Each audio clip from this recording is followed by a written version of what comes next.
Good afternoon. I'm Samantha Croston with your NCC Sports Update. The U.S. Women's Lacrosse National Team has invited 36 players back to their second training camp, down from the original pool of 64.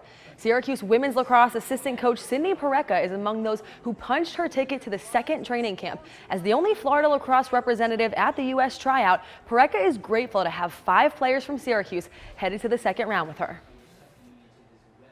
Being a part of Syracuse lacrosse now has been such, a blessing and such an advantage in atmospheres like this. Kayla Trainer and Michelle Tumala have completely taken me under their wing. Becca Block, they all support me as if I was, a Syracuse player from the get-go. The final U.S. women's lacrosse roster will consist of 18 players and 2 alternates. The Syracuse Mets are heading to Scranton Wilkes Barre for 6 games against the Rail Riders starting Tuesday. The Mets dropped 5 of 6 to Scranton to open up the season on their way to a league-worst 11-25 record. While the reasons for that are many, one stands above the rest: pitching. In AAA East play, the Mets are second worst in batting average against and bottom of the barrel in home run surrender. Even if the rotation steps up, Syracuse Mets broadcaster Will Scott points to another variable that's out of the team's control.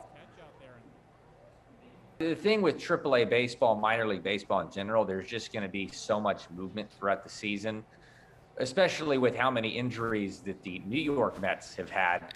They're having to take a lot of our guys up and play with them, and that's why I think that's what I think the main reason is for the 11-25 start. Is we've had some of our best players spend a lot of time with the big league club.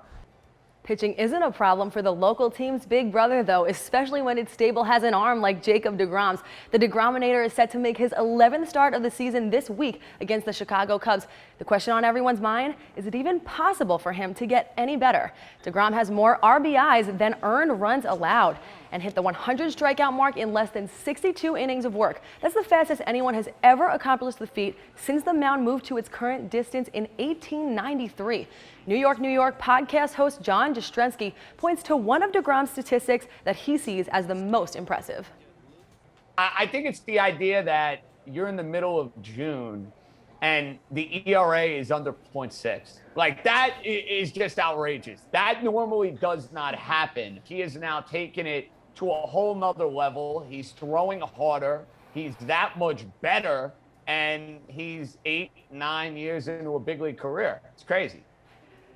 Jastrzemski says that if deGrom continues to have this level of success throughout the season, it could be the kind of performance you only see once in a lifetime. That'll do it for NCC Sports. I'm Samantha Croston.